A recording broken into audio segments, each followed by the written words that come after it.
pasal variasi. Baca ke belum? Dah buat pembacaan ke belum? Tak ada lagi nak baca? Ha?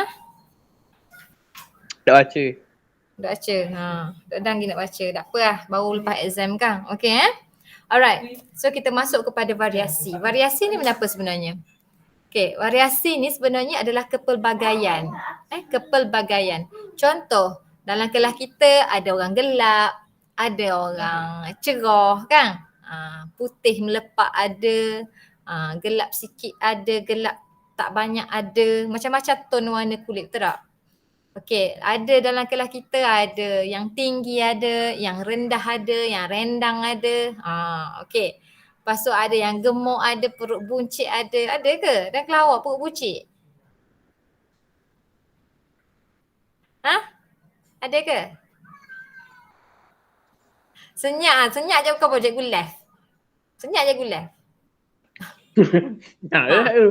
Ada tak? Ada tak? Ada tak perut buncit dalam kelas kita? Ada tak? Six pack belaka tak? Kau puan tak buncit ke? Puan comel belaka, seling belaka. Kan? Itu maksudnya variasi maksudnya kita ni dalam kelas kita ni ada kepelbagaian. Rupa dia, hidung dia gini. Hidung seorang ni mancung. Hidung siapa mancung sekali? Adam aku. Adam hidung mancung. Cikgu hidung penyek. Gitu. Maksudnya kat situ ada variasi. Faham tak maksud cikgu? Kepelbagaian dalam satu spesies tu dia ada kepelbagaian. Okey.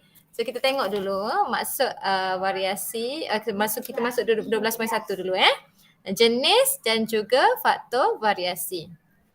Okey. So kita tengok dulu. Kalau kita tengok gambar burung ni okey. Yang ni paruh macam ni, yang ni paruh macam ni, kan? Yang ni color brown, yang ni color black. Maksudnya dia ada kepelbagaian. Dia spesies yang sama tapi ada kepelbagaian. Okey, faham maksud cikgu? Okey. So kita tengok variasi. Apa maksud variasi? Okey, variasi adalah perbezaan ciri. Kepelbagaian, perbezaan ciri dalam organisma daripada populasi, okey, ataupun spesies yang sama. Spesies yang sama tapi ada perbezaan ciri. Contoh macam harimau. Semua harimau tak sama dia ada variasi masing-masing. Dia ada kepelbagaian daripada segi dia punya jalur-jalur dia, bentuk muka dia. Semua organisma tak sama. Sama juga dengan kita. Kita ada cap jari kan. Cap jari setiap pada manusia ni semua tak sama. Semua tak sama. Semua ada variasi. Itu maksudnya perbezaan ciri. Okey? Dalam organisma daripada populasi ataupun spesies yang sama. Even dia spesies yang sama tapi dia ada perbezaan ciri. Okey. Tiada organisma yang serupa.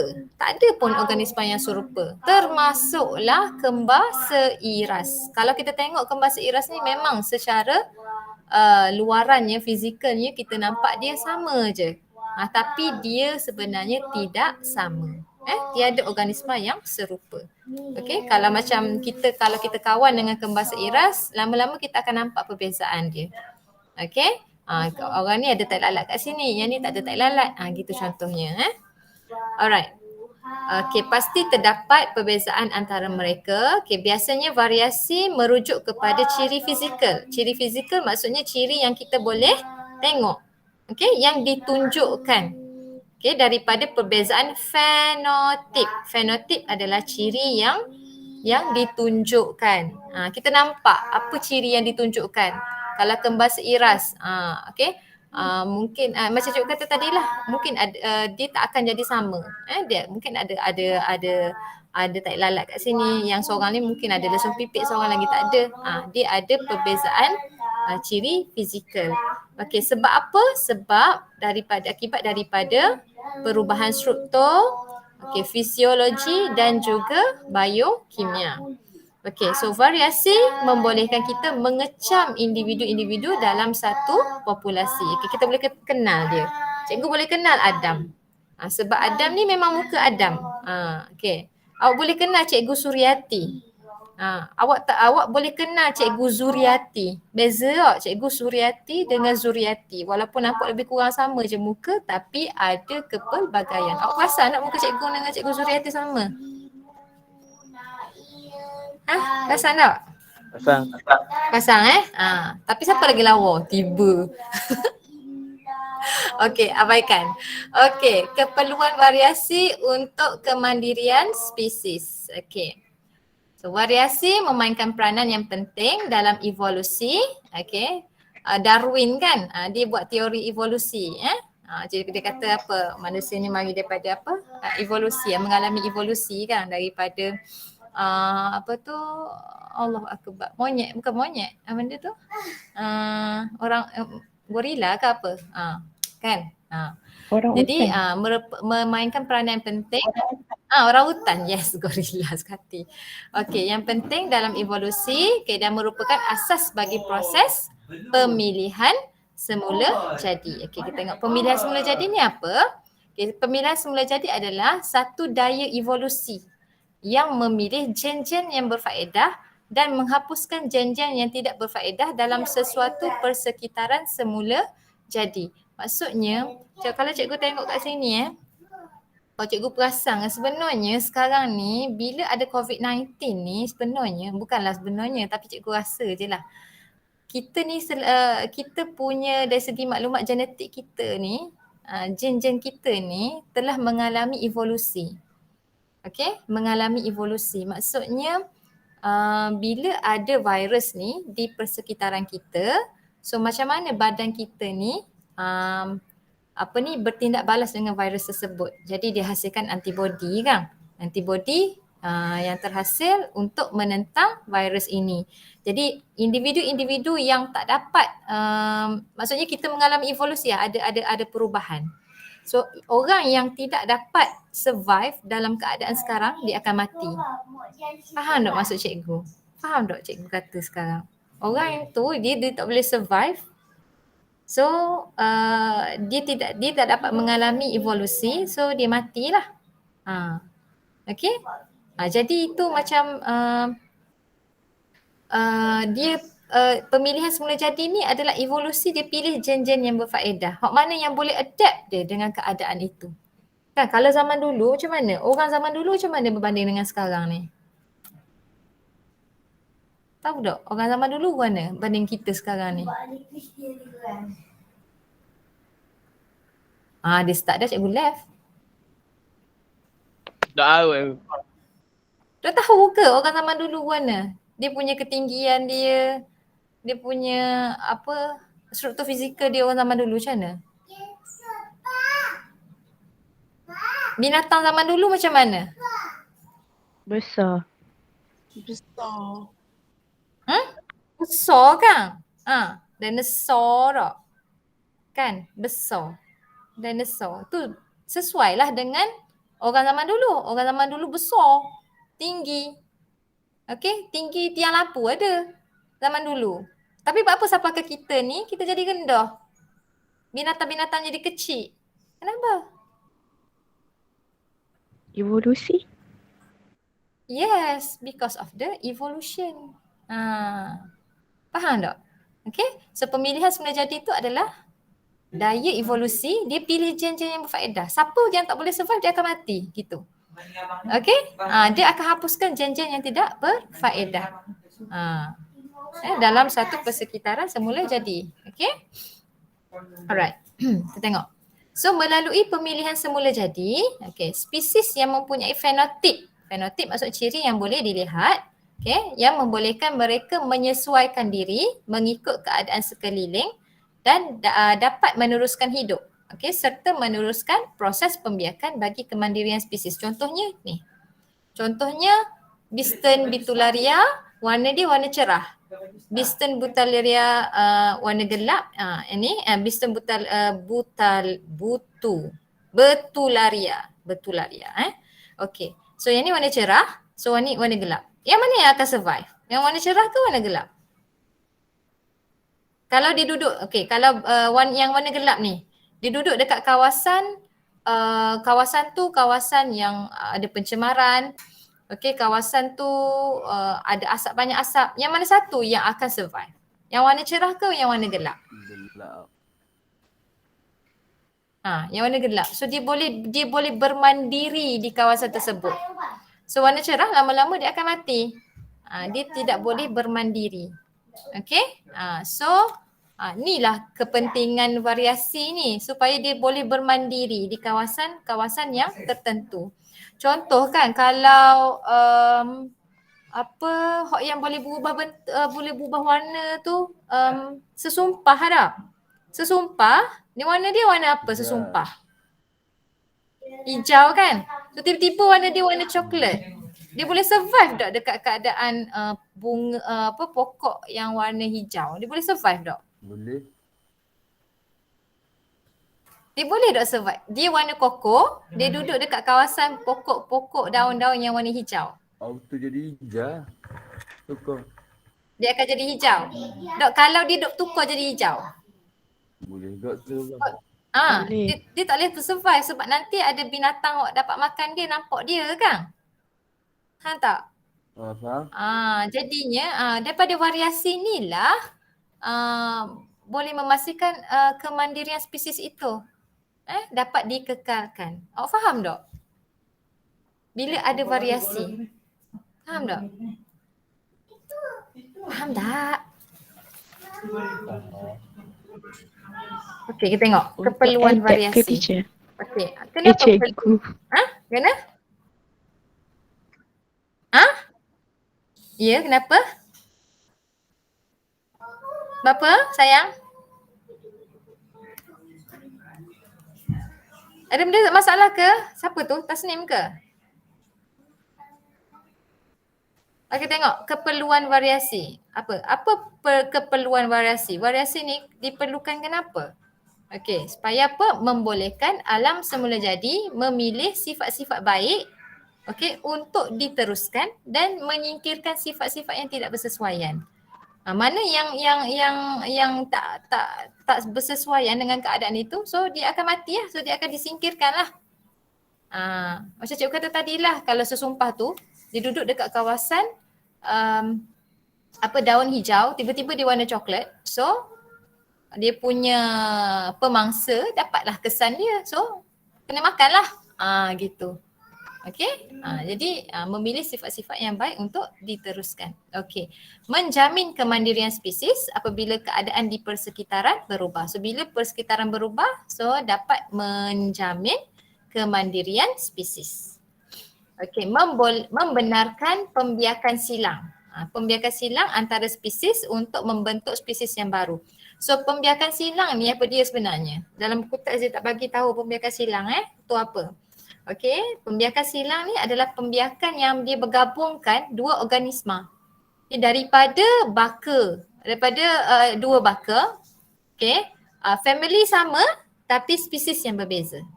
Itu maksudnya pembiakan silang. Contoh, selembu, seladang dengan lembu. Dia spesies yang berbeza kan? Okey, tapi ada daripada family yang sama. Jadi variasi ni perlu untuk apa? Untuk membenarkan pembiakan silang antara spesies. Jadi bentukkan spesies yang baru. So dapatlah spesies selembu, contoh. Faham tak? Faham tak? Tak faham? Awak pernah tengok tak kucing macam anjing? Pernah tak tengok kucing tapi macam anjing? Kan? Okey, kucing dengan anjing spesies sama ke? Tak. Spesies yang berbeza.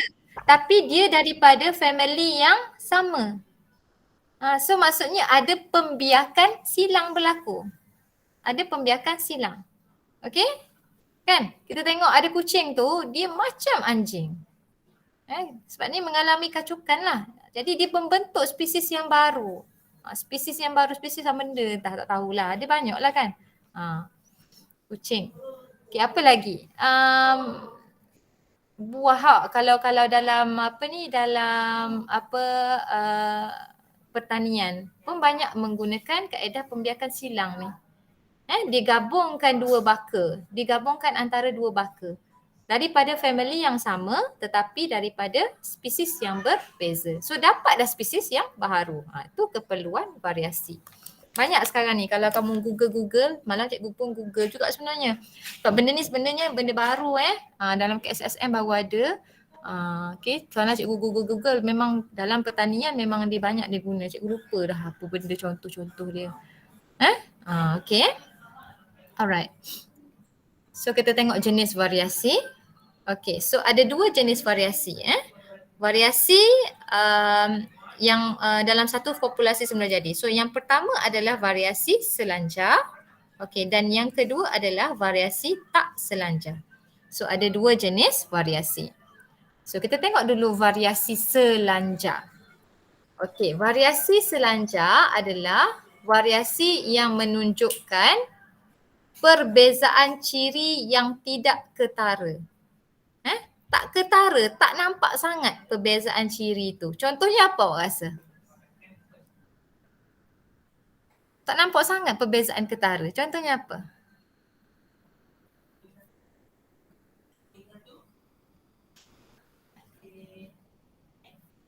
Cepatlah. Berat. Berat badan, jisim badan jisim badan. Okey? Kita tak nampak sangat perbezaan yang ketara. Kita nampak lebih kurang je. Berapa jisim badan kau? 53, kau 54. Gitu.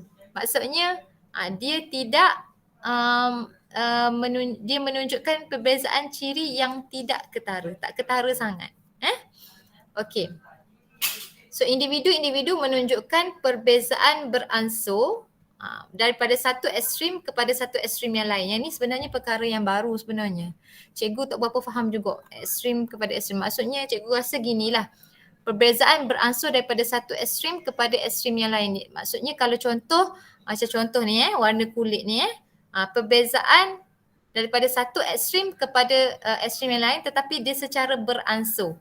Individu-individu nampak tak? Macam orang ni kan, individu-individu ni nampak dia punya tona kulit dia tu adalah secara beransur, nampak? Daripada cerah ke cerah sikit, gelap sikit, lepas tu gelap sikit pada warning, gelap sikit, lepas tu gelap, gitu.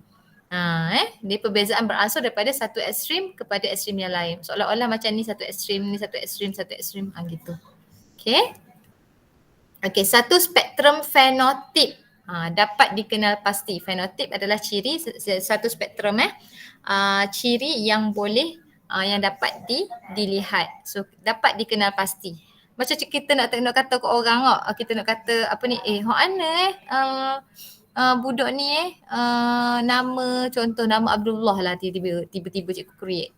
Hok ana dia pakai spek, lepas tu dia gelap ke cerah? Kita boleh kata dia cerah, dia cerah. Tapi kita tak boleh nak khabar dia cerah tona dia, kulit dia nombor berapa. Faham tak maksud cikgu? Faham tak ni?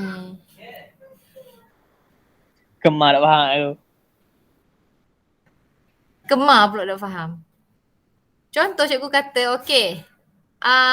Kemar dengan Adam. Okey, tona warna kulit. Kalau cikgu kata, okey, tona warna kulit ada dua je, gelap dengan cerah. Lepas tu, Adam dengan Kemar sama tak tona warna kulit tu? Sama tak? Sebiji ke sama tona kulit awak, dua orang? Tak. Sama tak? Tak sama kan? Jadi dia ni maksudnya Kemar dengan ni dengan Adam ni, dia punya perbezaan ciri dia tu tak nampak ketara sangat. Macam gelap sikit macam cerah sikit Faham tak maksud cikgu? Macam kulit orang ni orang nombor 2 dengan nombor 3 Hak 3 ni cerah sikit pada 2 sorry. Hak 2 ni cerah sikit pada 3 Ke 3 ni cerah pada 2. Nampak tak? Dia tak ada perbezaan, tiada perbezaan ketara. Faham tak maksud cikgu? Tak ada perbezaan ketara. Kalau perbezaan ketara contoh macam warna hitam dengan putih. So kita tahu tu warna hitam dengan putih. Perbezaan ketara kan? Warna hitam dengan putih. Ketara tak? Cikgu tanya ni. Ketara. Ya. Ketara. Ketara kan? Hitam dengan putih. Tapi kalau tona kulit orang ni, ketara tak kita nampak perbezaan dia? Tak. Nampak dah perbezaan dia? Dok kan? Itu maksud variasi selanjar. perbezaan ciri yang tidak ketara. Warna kulit dia gini yang sikit, cerah sikit gelap sikit tak tahu, tak ada perbezaan yang ketara. Okey? Okey. Apabila data bagi ciri diplotkan pada graf, lengkung taburan iaitu taburan normal ataupun lengkung berbentuk loceng. So dia akan jadi taburan loceng, dia akan jadi loceng. Bila kita plot graf bila kita plot graf, so dia akan jadi taburan loceng. Okey? Okey, kebanyakan ahli dalam populasi ini mempunyai fenotip perantaraan iaitu ciri antara dua ekstrim. Ni, contoh yang ni kan, ekstrim yang ni dengan ekstrim yang ni, dia ada mempunyai fenotip perantaraan. Dia ada perantaraan. Okey, dia ada perantaraan. Tapi dia bukanlah perbezaan yang ketara. Tak nampak ketara sangat. Okey. So, variasi selanjar adalah kuantitatif. Maksudnya ianya boleh diukur. Contoh jisim badan. Jisim badan adalah kuantitatif. Kita boleh ukur kan? Okey, berapa jisim kau? Jisim aku 50 kilogram. So kita boleh ukur. Berapa ketinggian kau? Tinggian aku 160 cm. Contoh. Maksudnya ianya bersifat kuantitatif. Variasi selanjar ni dia bersifat kuantitatif. Dia boleh diukur. Okey, dan juga boleh digerakkan daripada satu ekstrim kepada ekstrim yang lain. Okey, dia boleh digerakkan. Ciri lah, macam ciri lah satu ekstrim ni. Okey, cirinya juga dipengaruhi oleh persekitaran. Contoh warna kulit. Warna kulit kalau kita duduk di tempat yang panas ceng, lama-lama kita hok cerah akan jadi apa? Gelap. Akan jadi gelap lah kan? Okey? Jadinya variasi selanjar ni dia dipengaruhi oleh persekitaran. Contoh yang lain. Okey, kawan cikgu ada kembar. Kembar, kalau kita kata kembar maksudnya mestilah dia sama kan? Tapi seorang ni dia dibela oleh orang Melayu. Okey, seorang lagi dibela oleh Mak Saleh. Contoh. Mak Saleh dia makan roti. Orang Melayu dia asyik makan kari. Asyik makan bahan yang lemak-lemak. Okey, lama-lama yang duduk dengan Melayu jadi gemuk gedempul. Yang duduk dengan Mak Saleh jadi kurus kering. Okey, jadi maksudnya kat situ, nampak tak? Ciri variasi selanjar dari segi berat badan, kan? Berat badan, yang boleh diukur. So dia dipengaruhi oleh faktor persekitaran. Faktor persekitaran apa tadi? Makanan kan? Orang yang duduk dengan orang Melayu, dia makan banyak. Jadi disebabkan faktor persekitaran itu, dia ada variasi. Walaupun pada asalnya dia adalah kembar. Kembar maksudnya kalau kita kata dia sepatutnya sama. Tapi disebabkan oleh dia dibela dengan orang yang berbeza.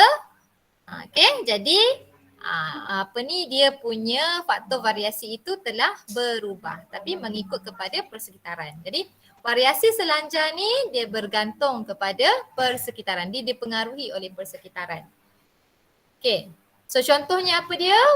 Ketinggian, berat badan, kepintaran. Jangan kata aku ni bodoh sebab mak ayah aku bodoh. Dak aci gitu. Okey? So kepintaran, dak aci kata mak ayah bodoh. Astagfirullahalazim. Okey. Aku tak berapa pandai kata. Aku tak berapa pandai sebabnya adik-beradik aku pun aku tengok tak berapa pandai. Genetik ni. Tidak. Kepintaran bukannya faktor genetik. Ianya dipengaruhi oleh persekitaran. Kalau awak rajin awak akan dapat. Gitu. Maksud cikgu. Kalau awak baca awak akan dapat. Kalau awak rajin buat latihan awak akan dapat. Jangan katakan sebab keluarga aku ni semua tak pandai. Jadi that's why lah aku ni tak pandai. Tak aci kata gitu. Okay? Kecerdasan. Sebenarnya dia ni dipengaruhi oleh persekitaran. Lebar bahu, panjang tapak kaki, warna kulit semua dipengaruhi oleh persekitaran. Okay? Okay, so ni adalah graf variasi selanjar. Variasi selanjar bila dia plotting graf, dia jadi histogram. So dia akan membentuk bentuk dia bentuk loceng. So dia berkadar terus. Okay?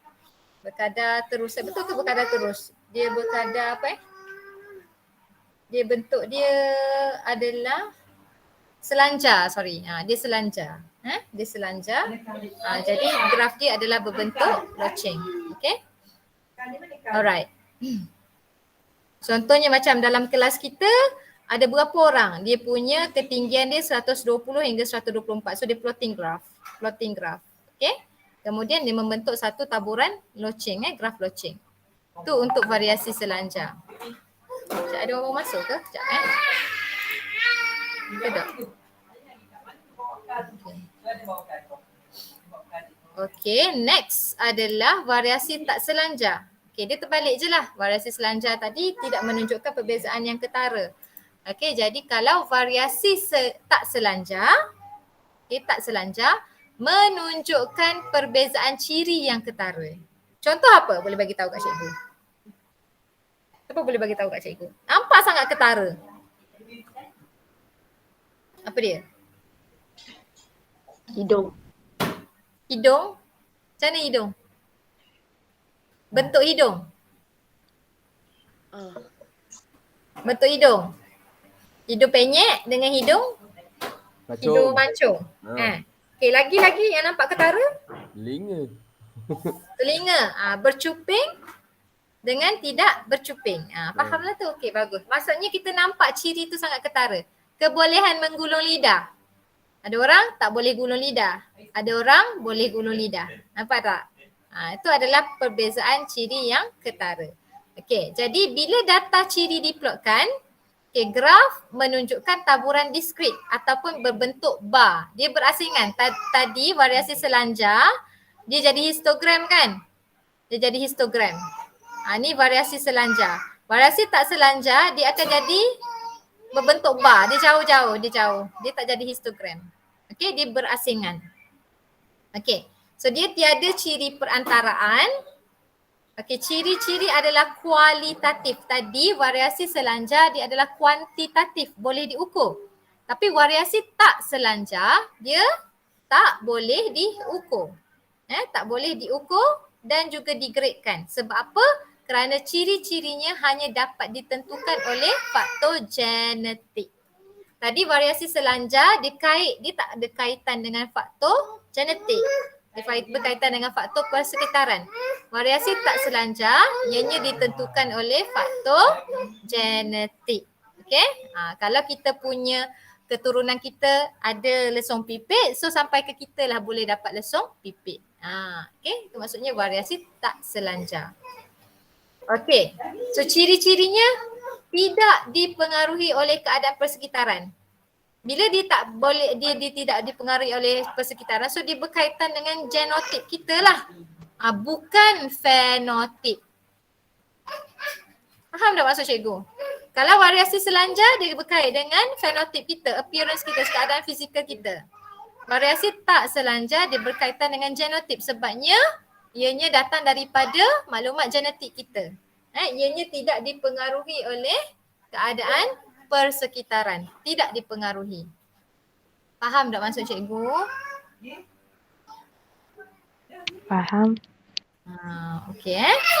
Okey, variasi tak selanjar berlaku disebabkan oleh faktor genetik. Maka ciri-ciri variasi boleh diwarisi. Sebab dia disebabkan oleh faktor genetik, jadi boleh diwarisi macam cikgu kata tadi. Okey. Jenis darah pun adalah variasi tak selanjar. Dia boleh diwarisi. Okey, contoh apa tadi? Kebolehan menggulung lidah. Kalau kita tak boleh gulung lidah, maksudnya anak-anak kita pun mungkin akan jadi tak boleh gulung lidah. Sebabnya adalah melibatkan faktor genetik. Okey. So contohnya apa? Okey, ciri dikawal oleh jin tunggal dengan 2 ataupun 3 alel. Okey, oleh itu ciri-ciri dapat dilihat dengan jelas. Contoh warna mata kan. Kalau Mak Saleh, takkanlah kita orang Melayu tiba-tiba keluar kita mata biru. Buat apa orang Melayu keluar mata biru? Pakai contact lens. Tu betul-betul itu tipu-tipu. Tipu-tipu tak aci. Kalau Mak Saleh kan mata biru ada, mata hazel ada warna mata dia. Okey? Jadi sebab apa tu? Sebab itu adalah variasi yang tidak selanjar. Ianya berkaitan dengan faktor genetik. Okey? So contoh ciri yang menunjukkan variasi tak selanjak ialah kebolehan menggulung lidah. Okey, warna mata, pola cap jari, pola dia je. Tetapi dia punya pola cap jari ni dia ada banyak, dia ada 3. Awak tengok buku teks awak muka surat 259. Pola cap jari dia ada pola lengkung ada, gelung ada, pusar ada, tapi antara keluarga kita ni, even kalau kita kata kita adalah pusar tapi tak sama antara satu sama lain. Tengok Allah tu maha bijaksana, dia cipta cap jari semua orang dalam dunia ni tak sama. Okey? Cuma dia punya bentuk tu mungkin lebih kurang lah lengkung. Bentuk dia boleh jadi lengkung, gelung dengan pusar. Okey, pola tu lebih kurang sama lah di antara keluarga kita tu, tapi bentuk dia tu lain. Okey. So ni adalah graf variasi tak selanjak. Nampak tak? Dia punya bar chart dia ni satu-satu je. Satu-satu je. Tadi kalau variasi selanjak dia rapat-rapat dia jadi histogram. Yang ni taburan dia adalah taburan diskrit. Diskrit. Dia tiada ciri perantaraan. Dia tak ada pun. Dia tak ada kaitan pun.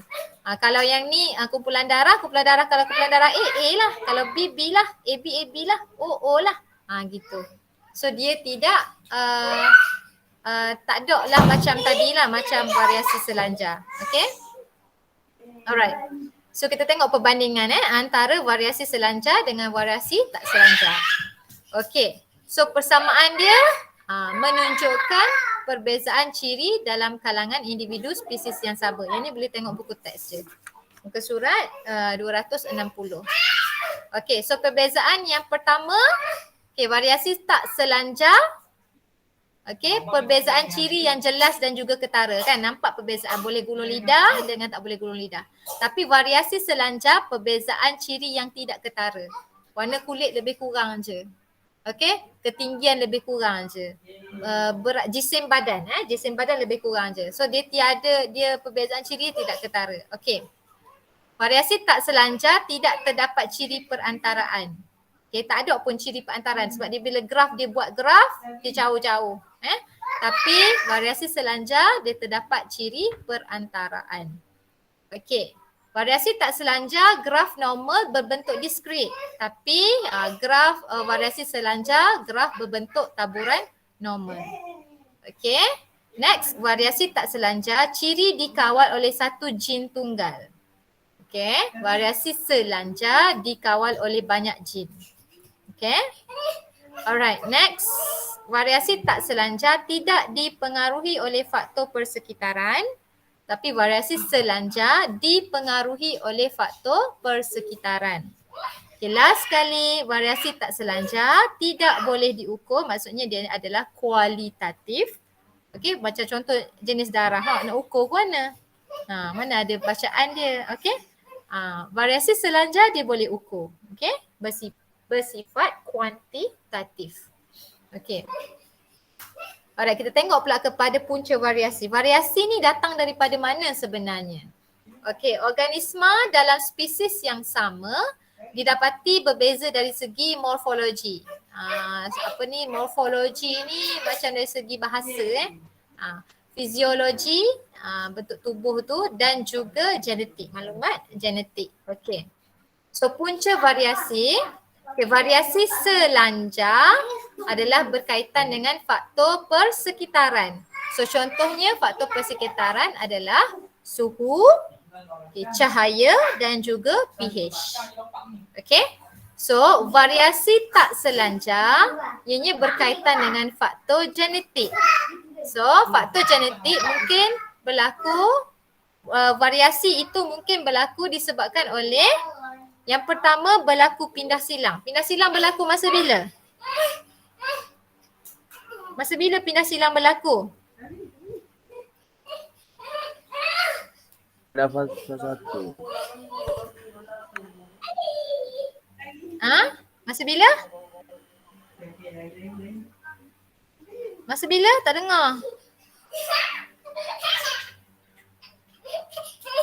Cepatlah korang. Masa bila pindah silang ni berlaku ni? Profasa 1. Masa profasa 1. Okey, masa meiosis kan, untuk hasilkan gamet yang baru. Okey, jadi berlaku pindah silang. Jadi bila ada pindah silang ni akan menghasilkan variasi. Variasi apa? Variasi tak selanjar. Okey, kemudian penyusunan bebas kromosom. Okey, nanti kita tengok. Kemudian persenyawaan rawak. Kan? Rawak tu maksudnya persenyawaan antara banyak sangat sperma, kan? Sperma satu ejaculation lebih kurang 300 juta kan? Sperma yang dihasilkan. Okay, dia rawak je, mana-mana sperma je boleh mensenyawakan satu ovum. Jadi itu maksudnya persenyawaan rawak. Okey, kemudian yang keempat adalah mutasi. Perubahan jin. Okey, so ini adalah faktor-faktor punca yang menyebabkan variasi. Okey? So kita tengok satu persatu Okay, kita tengok faktor genetik. Yang menyebabkan variasi tak selanjar berlaku. Variasi tak selanjar berlaku. Okey? So, pindah silang, penyusunan bebas kromosom, persenyawaan rawak dan juga mutasi. Okey, kita tengok proses pindah silang. Okey. Pindah silang berlaku antara kromatid tidak seiras pada kromosom homolog semasa profasa 1 meiosis. Okey. Penggabungan semula menghasilkan kombinasi jin yang baharu. Kromatid kembar berpisah semasa anafasa 2 meiosis membentuk gamet dengan kandungan genetik yang berbeza pada akhir proses meiosis. Okey, kita tengok kat sini Ini adalah pasangan kromosom homolog. Okey. Pasangan yang warna biru dengan warna purple. So bila pindah silang berlaku antara kromatid tak seiras. Ni kromatid tak seiras. Kalau dia seiras dia mesti warna dia sama. Okey. So kromosom homolog ni kromosom yang lebih kurang sama. Dia berpasangan. Proses sinapsis berlaku. Okey, so bila pindah silang berlaku, apa yang berlaku? Pertukaran maklumat genetik berlaku. Okey? So bila berlaku pertukaran maklumat genetik, so akan dapat gabungan jin yang baharu. Yang biru ni akan ada warna purple sikit, yang purple ni akan ada warna biru sikit. Okey? Yang ni lah disebabkan oleh yang menyebabkan variasi tak selanjar berlaku sebab ada pindah silang. Kan cikgu seumur kata, apa muka kita adik-beradik, apa dok sama exactly? Sebab ni lah, sebabnya ada variasi di sini sebab ada pindah silang berlaku. Okey, antaranya lah. Okey. Next adalah penyusunan bebas kromosom. Okey. Semasa peringkat metafasa 1 meiosis, pasangan kromosom homolog. Satu daripada maternal dan satu jadi paternal. Kromosom homolog tu satu tu nama dia maternal. Satu lagi paternal. Dia tersusun secara rawak pada satah khatulistiwa. Maksudnya lebih kurang sama. Panjang sama, dia punya kelebaran dia lebih kurang sama. So dia tersusun secara rawak. Mana-mana je boleh tersusun pada satah khatulistiwa masa metafasa 1. Okey, Raja menunjukkan dua kemungkinan. Okey, nanti kita tengok. Okey, pada akhir meiosis terdapat pelbagai gamet dengan kombinasi kromosom paternal dan juga maternal yang berbeza. So mengakibatkan kandungan genetik setiap gamet juga akan jadi berbeza. Okey, kamu tengok kat sini. Dia boleh jadi kemungkinan-kemungkinan. Okey, boleh jadi kemungkinan susunan yang pertama, boleh jadi kemungkinan susunan yang kedua.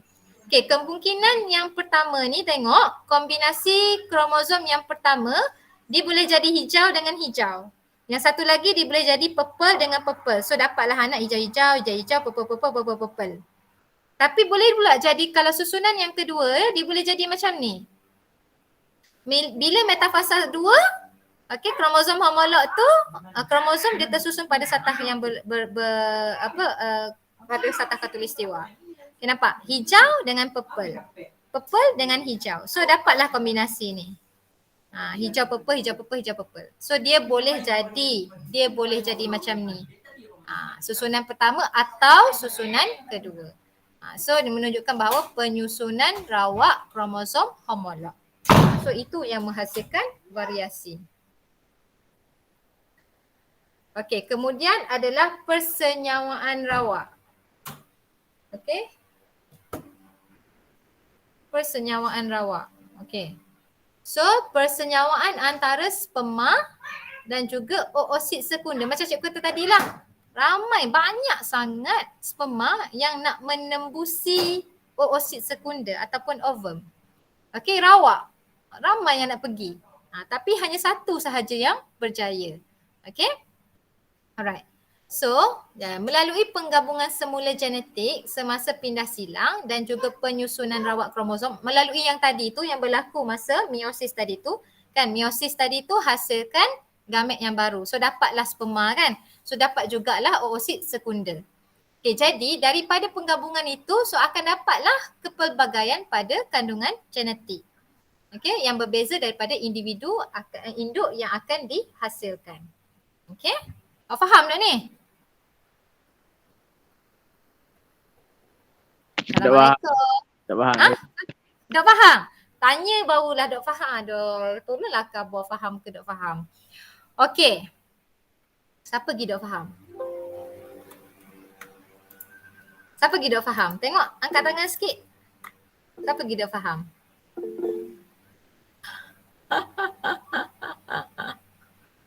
Oi, ramanya. Semua dah faham. Lepas tu cikgu ajar tak faham belaka. Ada. Okey, dah cukup angkat tangan. Okey, faham. Cikgu tahu awak dah faham. Cikgu cakap seorang je lah, cikgu koyak seorang. Okey, Kona balik. Letih ya rasa. Okey, Kona balik Nak jadi variasi ni. Okey, dah tu. Okey. Nak jadi variasi ni. Okey kan, cikgu kata tadi kan. Okey, variasi. Okey, kita tengok dulu variasi tak selanjar ni. Variasi yang disebabkan oleh faktor genetik. Dengar molek-molek. Bapa kita ni datang daripada ibu bapa yang sama. Betul tak? Betul tak? Betul. Betul. Kan? Tapi bapa muka kita berbeza dengan adik-beradik kita. Contoh Ilyas, contoh cikgu bagi. Mak dia cerah, ayah dia gelap. Contoh. Tapi Ilyas keluar-keluar cerah. Adik dia tiba-tiba gelap. Sebab apa ada variasi kat sini? Disebabkan oleh faktor genetik. Faham tak ni? Faham. Faham kan? Okey. Faktor genetik tu mari daripada mana? Sebab masa nak menghasilkan gamet, gamet jantan adalah sperma, gamet betina adalah ovum. Nak hasilkan gamet ini berlaku proses pindah silang. Ingat tak masa Profesor 1 dulu tu? Memang awak dah ingat macam ni nak hasilkan sperma ni dia kan kena mengalami dulu proses meiosis kan? Meiosis kan untuk hasilkan apa? Gamet yang baru kan? So nak hasilkan sperma, mestilah dia kena undergo dulu proses Pak Mak anak tupai tu, profasa 1, metafasa 1, anafasa 1, telofasa 1. Lepas tu seterusnya pergi ke meiosis 2 pula, profasa 2. Ingat tak ni? Ingat tak? La ilaha illallah. Cikgu cakap dengan siapa Ya. ni? Ingat kan? Okey. Jadi nak hasilkan sperma, nak hasilkan ovum mesti melalui pemindahan silang dulu. Okey. Jadi bila ada pindah silang ni, kan? Ni kromosom ni, antara dua kromosom ni, dia bila berlaku pindah silang, kat sini akan berlaku pertukaran maklumat genetik untuk hasilkan gamet yang baru. Okey. So pertukaran genetik berlaku kat sini bila ada pindah silang. Okey. Untuk pindah silang, faham tak? Faham? So dapatlah kita berbeza dengan adik-beradik kita yang lain. Muka kita berbeza sebab apa? Sebab ada pindah silang. Tu antaranya faktor yang pertama, pindah silang. Kemudian penyusunan bebas kromosom. Penyusunan bebas kromosom, kejap. Kita terus pada gambar senang. Kromosom ni dia suka-suka hati je. Dia boleh berpasangan dengan yang mana satu. Suka hati dia. Janji homolog. Homolog. Homo ni maksudnya apa? Sama. Cikgu kata dah tadi. Dia punya kelebaran dia sama. Panjang dengan tinggi dia lebih kurang sama. Awak nampak tak? Yang ni, yang atas ni lebih kurang sama kan? Biru, purple dengan hijau. Yang ni pun sama. Pendek dengan pendek. Sama. Tapi dia boleh jadi kombinasi yang berbeza nanti masa metafasa 2. Okey, masa metafasa 1 kita kata kromosom homolog tersusun pada satah khatulistiwa. Betul tak?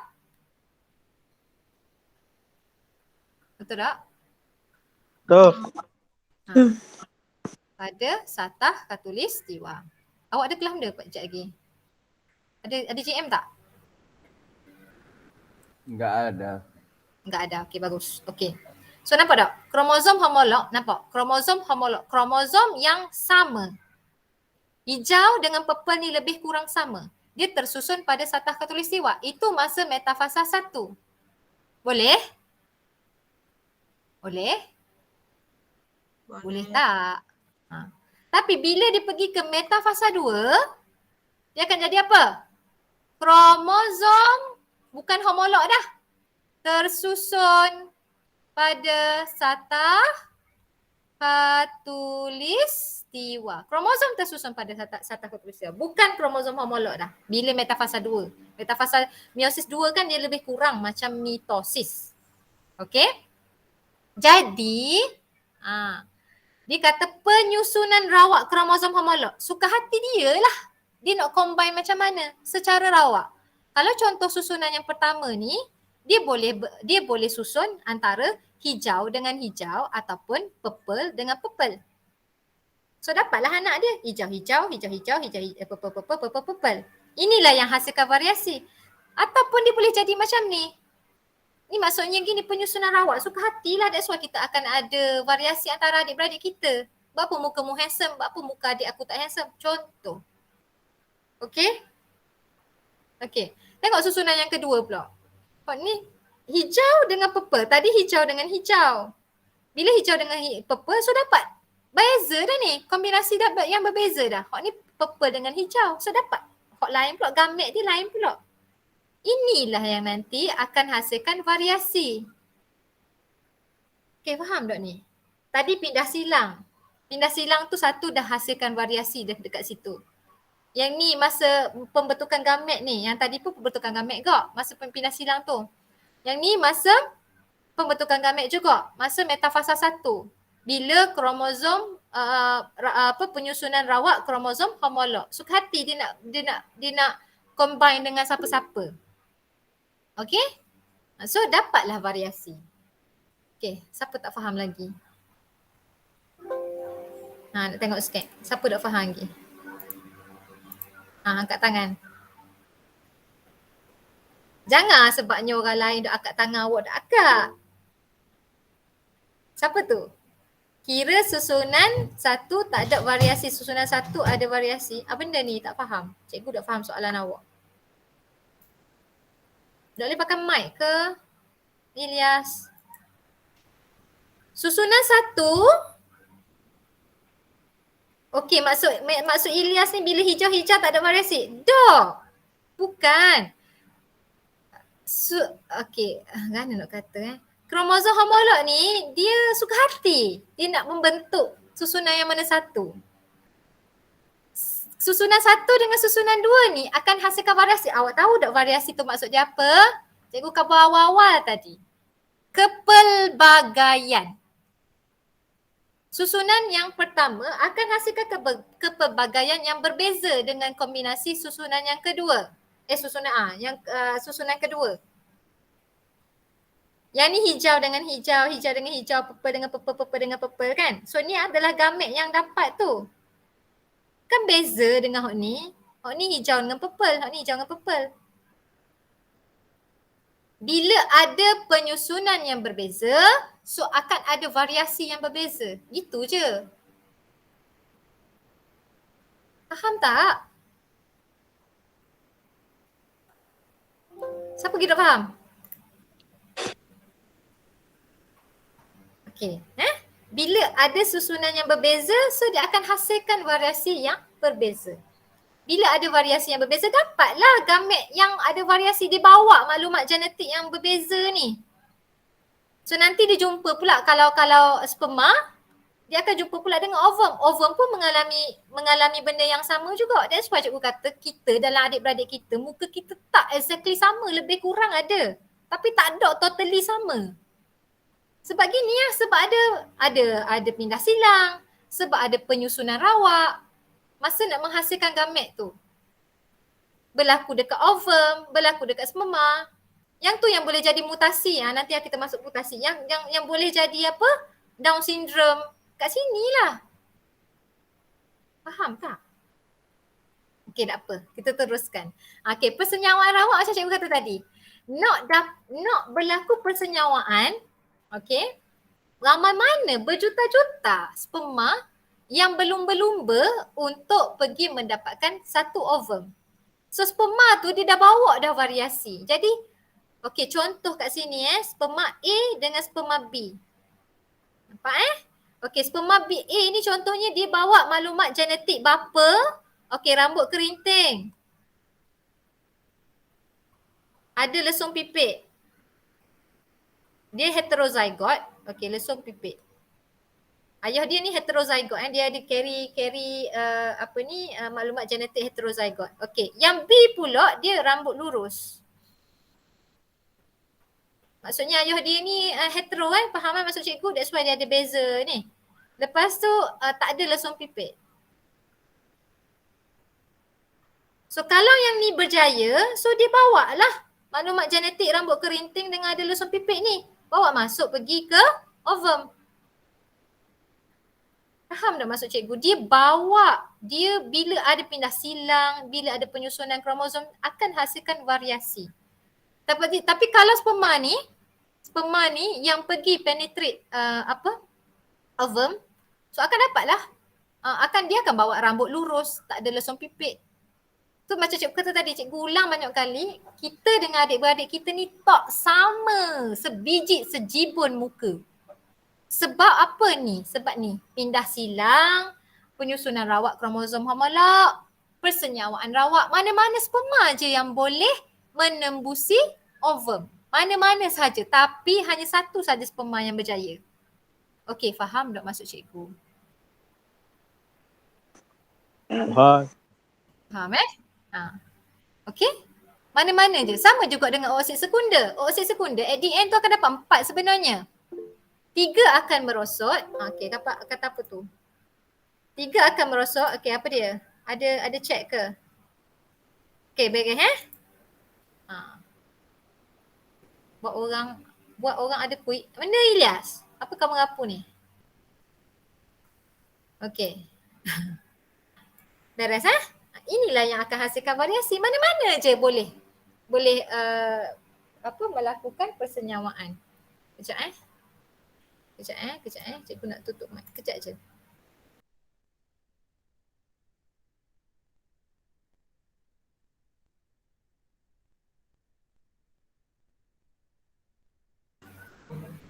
Okay. Alright. Okay, macam yang ni. Okay. So induk perempuan dibawa ovum ataupun oksid sekunder. Lelaki dia bawa sperma. So nampak tak ada berapa banyak berjuta-juta sperma hak berlumba-lumba nak pergi. Mana-mana je lah hak yang berjaya. Jadi itu maksudnya persenyawaan secara rawak. Okay. So bila satu sperma berjaya menembusi ovum, so dapatlah zygot. Zygot ini dia mempunyai kombinasi genetik yang baharu. Sebab ada ovum, ada sperma. So anak dengan kombinasi genetik yang berbeza daripada induk. Okay, dia kombinasi yang berbeza. That's why kita macam ada muka ayah sikit, macam muka mak sikit. Gitu. Sebab apa? Sebab ni lah. Sebab berlaku pindah silang tadi dekat masa penghasilan ovum dengan sperma. Berlaku penyusunan rawak. Lepas tu berlaku persenyawaan secara rawak. Okay. Dan last sekali adalah mutasi. Okey, mutasi adalah perubahan kekal yang berlaku secara spontan pada jin ataupun kromosom. Perubahan kekal, dia berubah. Okey? Dia berlaku secara spontan. So, mutasi mewujudkan genotip yang baharu. Akan hasilkan genotip yang baharu. Okey. Jika mutasi berlaku kepada gamet, mutasi sel germa, okey, kalau berlaku pada gamet, so ciri yang ditentukan oleh bahan genetik yang telah bermutasi dapat diwarisi. So kalau dia berlaku kepada gamet, so dia dapat diwarisi. Ciri yang ditentukan oleh bahan genetik yang telah bermutasi dapat diwarisi. Tapi kalau dia berlaku pada sel soma, okey, so dapat menyebabkan variasi tapi ciri ini tidak akan diwarisi ke generasi seterusnya. Okey, faham Okey. So kalau dia berlaku mutasi ni perubahan yang kekal, kalau dia berlaku kepada gamet, so dia akan diwarisi. Tapi kalau dia berlaku pada sel soma, sel selain daripada sel pembiakan, so ciri ini tidak akan diwarisi ke generasi seterusnya. Okey. Contohnya ni mutasi pada sel germa. Okay, mutasi pada sel germa, sperma ataupun oosit sekunder. So ada mutasi, ada perubahan. Okay. So berlaku persenyawaan antara gamet yang telah mengalami mutasi, so dapatlah anak. Okay, so keseluruhan organisma ini akan membawa mutasi. So gamet yang dihasilkan ialah gamet yang mengalami mutasi dan juga gamet normal. Okay, yang inilah mutasi yang berlaku.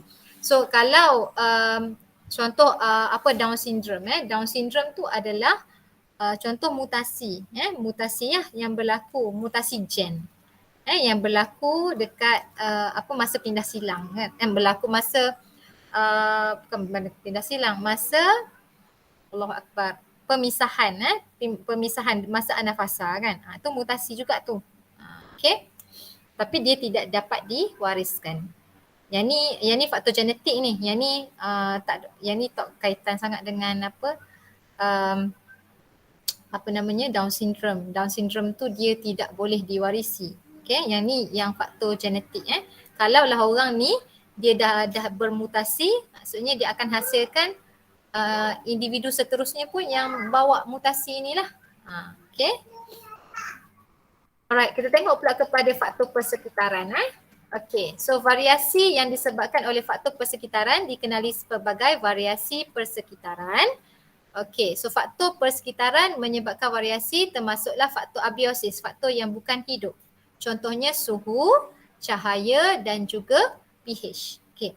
Berbeza dengan variasi yang disebabkan oleh genetik, kesan persekitaran ke atas variasi adalah kecil. Kecil je kesan perubahan tu. Sebab apa? Variasi ni hanya melibatkan perbezaan fenotip. Maksudnya appearance, keadaan fizikal je, bukannya genotip.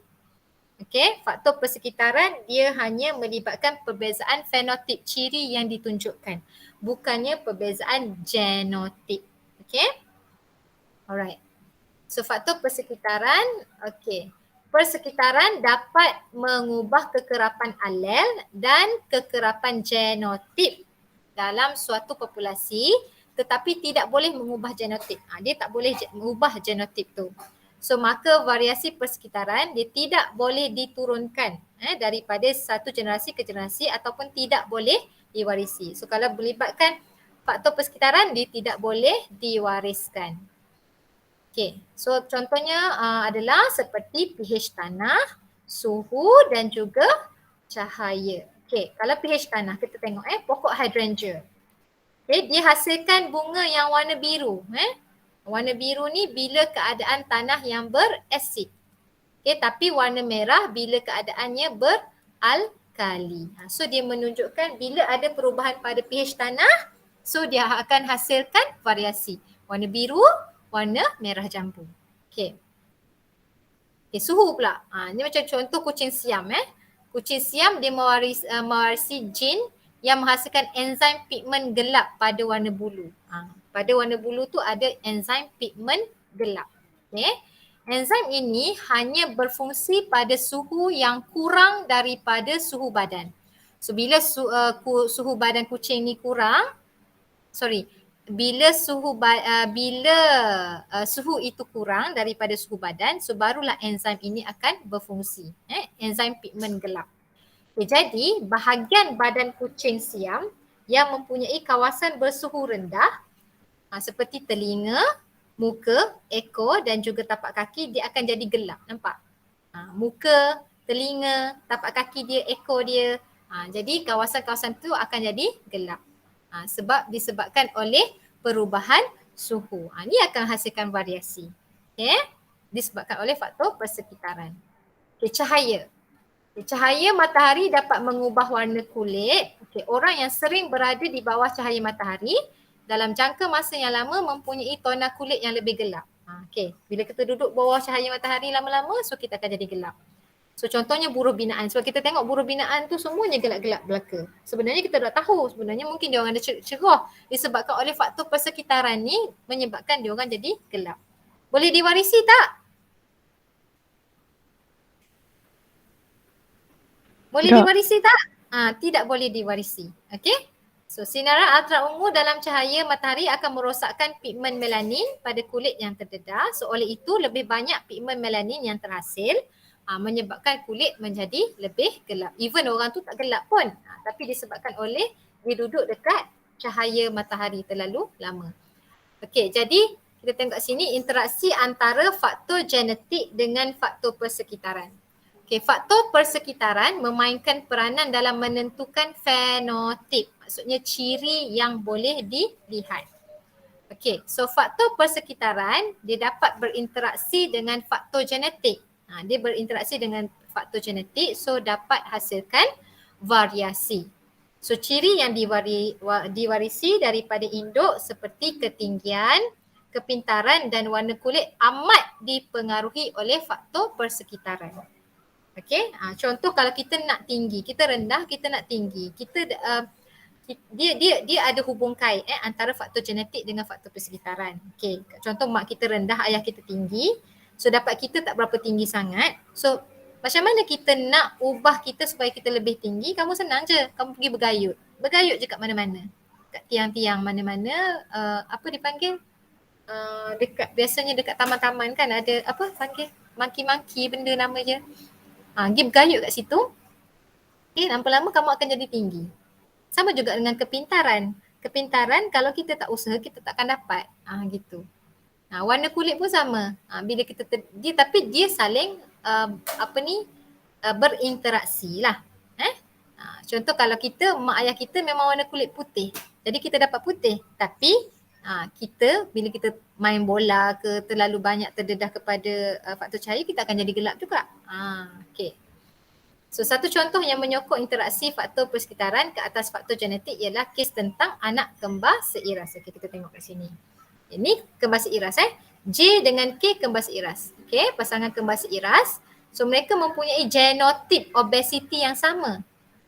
Genotip obesity yang sama kerana berasal daripada embrio yang sama. Sebab dia seiras. Okay, J dengan K terpisah sejak zaman kanak-kanak. Okay.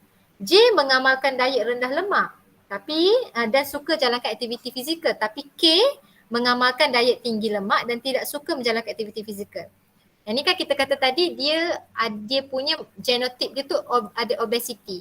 Tapi J ni dia buat aktiviti yang sihat. K ni tak. Jadi apa yang berlaku selepas 18 tahun? K mengalami obesity manakala J memiliki berat badan yang ideal. Maksudnya yang ni dipengaruhi oleh faktor persekitaran. So kesimpulan, tabiat pemakanan dan juga persekitaran yang berbeza sewaktu membesar menghasilkan fenotip yang berbeza. Even dia adalah kembar seiras tapi menghasilkan fenotip yang berbeza disebabkan oleh faktor persekitaran. Okey, habis. Okey. Ada soalan tak?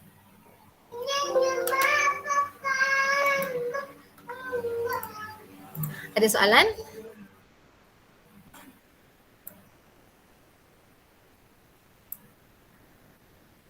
Hanya ada soalan, kedok soalan pun senyap juga.